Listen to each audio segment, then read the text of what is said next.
Turkey will hold a referendum on April 16 on whether to boost the powers of President Recep Tayyip Erdogan. And the vote comes after he approved a constitutional amendment that would create a presidential instead of a parliamentary system. But many are calling the move undemocratic. And James Barron takes a look at what this change means for Turkey. Turkey, again, on the brink of change.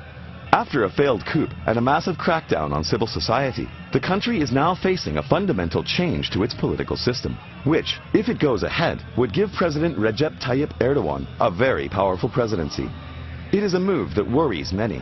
Bu taslak eğer kabul edilirse seçilecek kişi, bunun Recep Tayyip Erdogan olup olması önemli değil. Kemal Kılıçdaroğlu da olsa ben buna karşı çıkacağım. Yasama yetkisi olacak. Bu herhangi bir demokratik sistemde değil, layık demokratik Türkiye Cumhuriyeti'ni herhangi bir demokratik sistemde kabul edilebilecek bir tasarı değil.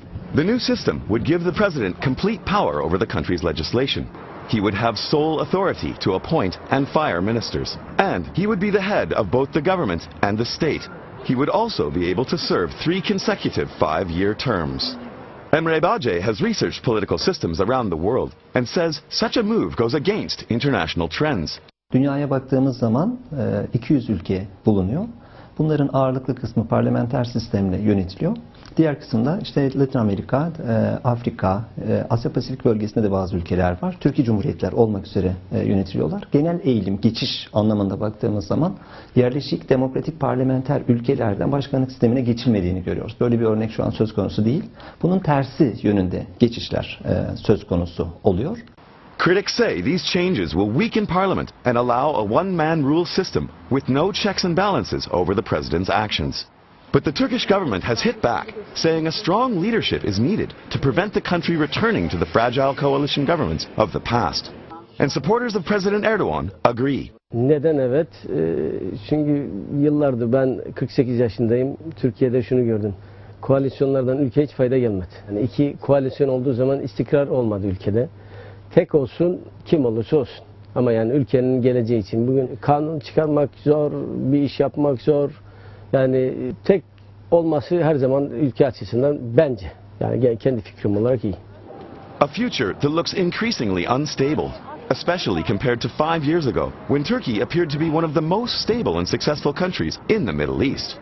But now, the country is facing pressure on many fronts, from a war with Kurdish fighters to terror attacks by the Islamic State, and also diplomatic isolation following its involvement in the war in Syria.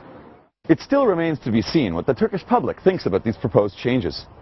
A referendum is expected to be held in the spring. And while Erdogan's supporters will no doubt rally behind him, the bigger question of Turkey's character as a democratic, secular state remains unanswered. James Barron, Channel News Asia, Istanbul.